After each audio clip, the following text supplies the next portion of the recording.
안녕하세요 여러분, 수민입니다. 오랜만에 인사드려요. 저는 스쿠트에서 6년 동안 승무원으로 비행하다가 작년 12월에 퇴사를 하고 싱가포르에서 사무직으로 이직을 했어요. 그래서 오늘 영상은 제가 승무원을 하면서 느낀 승무원의 장단점을 이야기해 보려고 해요. 이거는 그냥 장단점이라기보다는 제가 사무직으로 이직하고 나서 돌아봤을 때 이건 진짜 큰 장점이었구나, 혹은 이 부분은 좀 힘들었지라고 더 현실적으로 느낀 부분들을 중심으로 정리를 해봤는데요. 평소 승무원의 직업이 궁금하셨거나 혹은 직장인이시면서 승무원을 꿈꾸시는 분들에게 조금이라도 도움이 될 수 있으면 좋겠습니다. 이건 어디까지나 제 개인적인 경험과 생각이니까 편하게 그리고 가볍게 봐주시면 됩니다.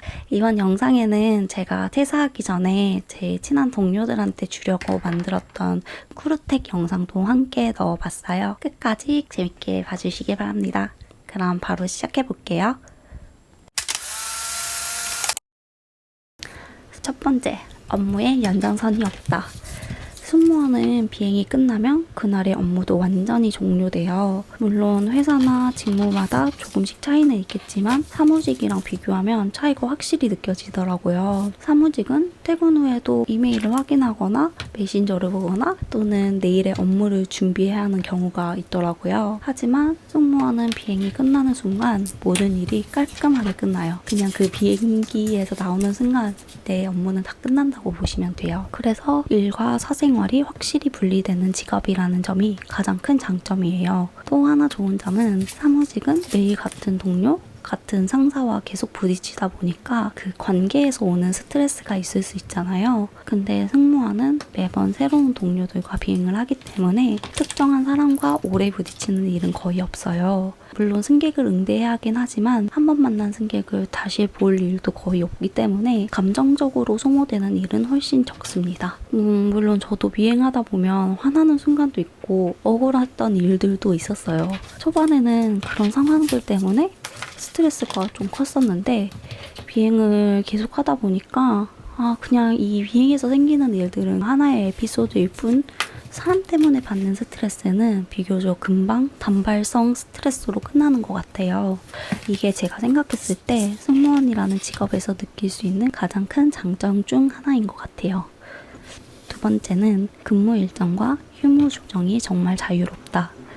승무원들은 사무직처럼 주말에만 쉬는 고정된 스케줄이 아니라 내가 원하는 날짜에 맞춰 휴무를 신청할 수가 있어요. 예를 들면 내가 이번 달엔 여행을 가고 싶으면 그 기간에 맞춰 오프를 넣을 수가 있고 비행 스케줄을 조절해서 원하는 연차보다 더 긴 휴무를 만들 수가 있어요. 또 특히 평일에 쉬는 경우가 많아서 붐비지 않는 시간에 여유롭게 약속을 잡거나 여행을 가기에도 정말 좋습니다. 일반 사무직은 정해진 연차 개수를 계산해서 휴가를 떠나야 한다면 승무원은 그 연차에 오프를 붙여서 더 길게 갈 수 있는 거죠. 그리고 저는 봐보니까 평균적으로 한 달에 한 15일 정도만 비행을 했더라고요. 주말에만 쉬는 사무직과 비교하면 휴무가 훨씬 많은 거겠죠? 그래서 저는 이 휴무를 활용해서 운동 또는 취미 활동을 하거나 남편과 시간을 보내는 등 비행 외에도 제 생활을 여유롭게 즐길 수 있었어요. 근데 사무직으로 일하면서 주말에만 쉬다 보니까 일주일이 정말 훅 지나가더라고요. 그래서 진짜 이번에 확실히 느꼈어요. 승무원은 일하면서 취미와 개인 시간을 가지기에 진짜 최적의 직업이라는 걸요. 그리고 근무 일정이 이렇게 유동적이다 보니까 월급도 제가 조정할 수 있는 구조인데요. 이거는 세 번째 장점이랑 연결이 되는데, 세 번째는 월급을 유동적으로 조정할 수 있다. 사무직은 주중에 정해진 시간만큼 일하고 고정 월급을 받는 게 기본이잖아요. 근데 승무원은 비행수당을 시간당으로 계산되기 때문에 내가 원하는 대로 조정할 수 있는 장점이 있어요. 예를 들면 내가 이번 달에는 돈을 더 벌고 싶어요. 그러면 장거리 비행을 많이 넣거나 추가 비행을 신청을 해서 비행 시간을 늘리면 그만큼 수당이 올라가겠죠? 반대로 내가 이번 달에는 가족들이랑 시간을 보내거나 여행을 가고 싶다면 비행 시간을 줄이고 휴무를 늘릴 수가 있는 거죠. 반면 일반 사무직은 세일즈처럼 인센티브가 있는 직무가 아니라면 정해진 월급만 받고 연봉 협상이나 승진의 기회가 없는 이상 큰 변화를 만들기가 어렵더라고요. 그래서 이게 내가 노력한다고 해서 다음 달 월급에 반영되는 구조가 아니라는 게 직장을 옮기고 나서 그렇구나 라고 느끼고 조금 아쉬운 부분이 있었어요. 이런 면에서 보면 스케줄과 월급을 스스로 조절할 수 있는 유동적인 시스템이야말로 승무원의 큰 장점 중 하나라고 생각합니다. 네 번째는 자신을 꾸밀 수 있는 즐거움이 있는 직업입니다. 이거는 제가 개인적으로 정말 좋아했던 점 중 하나인데요. 바로 저를 꾸미고 가꾸면서 출근할 수 있는 직업이었다는 거예요. 저는 승무원이 되기 전에도 화장이나 헤어스타일링에 관심이 많았는데 승무원이 되고 나서는 그거를 마음껏 할 수가 있잖아요. 출근할 때 진하게 메이크업을 하고 머리도 뭐 번 스타일, 포니테일, 문어머리 등 다양하게 바꿔가면서 연출하는 게 되게 재밌었거든요. 물론 매일 화장을 하고 스타일링을 하는 게 힘들어 하시는 분들도 있었지만 저는 그 꾸미는 시간이 저를 약간 가꾸는 시간이라고 생각이 돼서 기분이 조금 더 좋아지더라고요.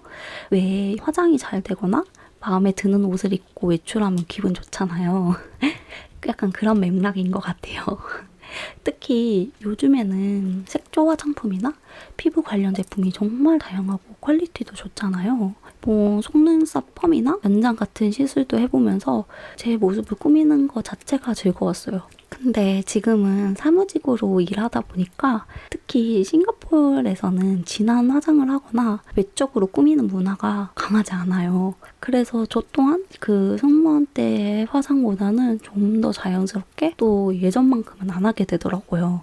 물론 마음만 먹으면 할 수는 있겠지만 굳이 그렇게까지 하면서 가진 않는 것 같아요, 이제는. 그래서 그런 면에서는 승무원이라는 직업이 저한테는 제 자신을 꾸준히 돌보고 표현할 수 있었던 직업이었던 것 같아요.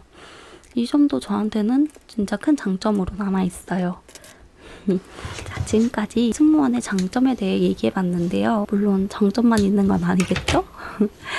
돌아보니까 이렇게 좋았던 점들만큼 또 조금 힘들게 느껴졌던 부분들도 있더라고요. 그래서 승무원의 단점에 대해서도 조금 솔직하게 얘기를 해볼게요. 승무원의 단점 첫 번째는 밤낮이 바뀌는 생활에 어려움이 있다. 이거는 뭐 많은 분들이 아시겠지만 승무원들은 항상 일정한 시간에 출근을 하는 게 아니기 때문에 새벽, 낮, 밤 가리지 않고 다양한 시간대에 근무를 해야 하잖아요. 예를 들면 밤 11시에 출근을 해서 아침 10시에 퇴근하는 날도 있고 반대로 그 다다음 날에는 새벽 4, 5시에 출근해야 하는 스케줄이 있어요. 밤빙이 있으면 낮잠을 자려고 시도를 해도 쉽게 잠들지도 않고 피곤한 상태로 출근을 하게 되는 거죠. 진짜 힘든 날에는 비행기 안에서 너무 졸린데 잘 수도 없고 진짜 심한 날에는 눈만 깜빡였는데도 졸고 있는 신기한 경험도 한 적도 있습니다. 저는 그리고 개인적으로 추위를 진짜 많이 타거든요. 근데 비행기 안에 그 승객들 앉아있는 곳 말고 특히 갤리 쪽이나 문 쪽에는 바람이 슝슝 들어와요. 그래서 진짜 춥거든요. 진짜 졸린 상태에서 춥기까지 하면 착륙만 기다리면서 추위와 졸음과 싸우는 시간이 되는 거죠. 그래서 저는 퇴사가 가까워질수록 이제 이 사투를 벌이지 않아도 되겠구나, 끝났다 드디어 라고 생각했던 만큼 제 개인적으로는 제일 힘들었던 단점 중 하나입니다. 두 번째는 쉬는 날을 제대로 활용하기가 어렵다. 앞에서 장점으로 휴일 조정이 자유롭다고 말씀드렸잖아요. 근데 그만큼 또 대가가 있는 것 같아요. 그 원하는 스케줄을 만들 수 있는 대신 피할 수 없는 밤샘 비행이나 새벽 출근이 많다 보니 출퇴근 시간이 일정하지 않고 자연스럽게 수면 패턴도 계속 뒤죽박죽 되거든요.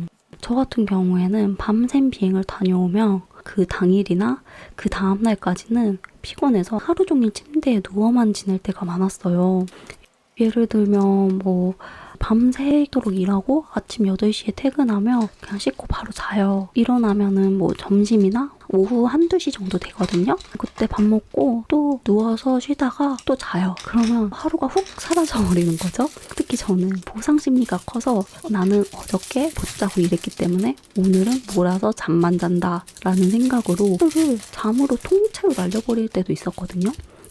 이렇게 잠으로만 하루를 보내보신 분들은 아시겠지만 그런 날의 하루의 끝은 진짜 허무함이 커요. 괜히 스스로가 게으르다고 원망하기도 하고 또 그런 날들이 하루 이틀 쌓이면 한 달도 금방 지나가 버려요. 반대로 지금은 규칙적인 직장 생활을 하면서 같은 시간에 자고 일어나는 습관이 생겼어요. 그래서 평균 6시간, 7시간 숙면을 하니까 낮에 컨디션도 훨씬 좋아졌고요. 예전에는 입에도 수포가 자주 났었는데 지금은 그런 것도 거의 안 나고 건강도 많이 좋아졌어요. 지금은 하루하루가 더 소중하게 느껴지고 오히려 일주일에 2번밖에 없는 주말도 최대한 알차게 보내야겠다는 생각을 하고 더 소중하게 보내게 되는 것 같아요.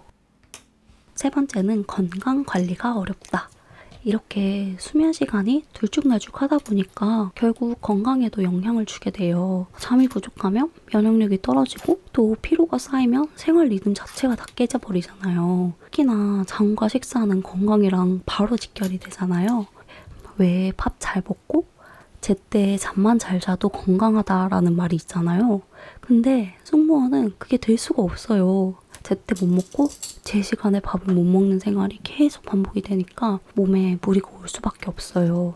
저 같은 경우에는 어릴 때부터 아토피가 있었는데 밤새 비행하고 건조한 기내 환경에 있으면 또 아토피가 더 심해지더라고요. 결국은 저는 그래서 아토피 주사를 맞아가면서 비행을 해야 할 정도로 되게 심해졌었어요. 또 여자 크루들 사이에서는 방광염도 진짜 흔해요. 비행 중에는 마음대로 화장실을 갈 수가 없으니까 제 주변에만 봐도 약을 항상 챙기는 동료들이 진짜 많았어요. 이렇게 잠을 제대로 못 자고 환경이 계속 바뀌다 보니까 몸이 점점 망가지는 느낌이 들더라고요. 그래서 저는 연차가 쌓일수록 이 일은 평생 하기에는 건강관리가 정말 중요하겠구나 싶었고 또 저는 언젠가 이제까지 생각을 하다 보니까 이런 불규칙한 생활이 저한테는 더 크게 단점으로 다가왔던 것 같아요. 결국 승무원이라는 직업은 아무리 일이 좋아도 내 건강을 지켜내지 않으면 오래 할 수 없는 일이더라고요. 6번째는 눈에 보이는 성과나 성장 흐름이 뚜렷하지 않아요. 이거는 제가 승무원으로 일할 때도 느꼈지만 직장인으로 이직하고 나서 더 크게 체감하게 되는 부분이에요. 승무원은 매번 다른 크루와 다른 비행을 하지만 실제 업무는 비슷하게 반복되다 보니까 장기적으로 내가 지금 어떤 방향으로 성장하고 있는지 실질적으로 체감하기는 어렵더라고요. 일반 회사에서는 프로젝트를 진행하거나 실적 같은 수치로 성과를 남기고 그게 승진이나 역할 확장으로 이어지잖아요. 반면 제가 비행하면서 느낀 성취감은 그 비행의 세이즈 목표를 달성했을 때나 누가 봐도 힘든 비행인데 동료들과 무사히 잘 마쳤을 때나 승객분들이 칭찬해 주시거나 따뜻하게 인사를 해주실 때처럼 좀 더 감정적인 부분에서 오는 경우가 대부분이었어요. 물론 경력 성장도 부사무장, 사무장처럼 승진 흐름은 있지만 그 외의 방향성은 뚜렷하지 않고요. 또 모든 크루가 승진만이 답은 아니라고 생각하잖아요. 그래서 승진을 안 하고 싶으면 내 커리어를 어떻게 확장을 해야 되지?